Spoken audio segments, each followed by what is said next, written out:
जय जोहार संगवारी हो। छत्तीसगढ़ के नंबर 1 यूट्यूब चैनल में जम्मू झन के स्वागत है। मैं राजेश महंत समाचार के शुरुआत करबो आज के प्रमुख समाचार। धूमधाम ले देवी चंडी पब्लिक स्कूल सलनी में मनाया गैस वार्षिकोत्सव।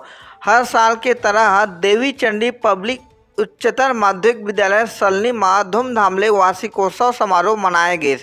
कार्यक्रम के मुख्य अतिथि जिला शिक्षा अधिकारी जिला शक्ति NK चंद्रा रहीन और स्कूल संचालक आदरणीय आशुतोष चंद्रा अध्यक्षता करीन है। सबले पहली माँ सरस्वती और महात्मा गांधी के शैल चित्र में दिया जला के माल्यार्पण करीन और सब्बो पहुना मन के स्वागत करीन। विद्यालय के छोटे छोटे लड़का मन के द्वारा सुंदर नृत्य प्रस्तुत करे गए। विद्यालय के बालिका मन कविता भाषण गीत नाटक में भाग लीन।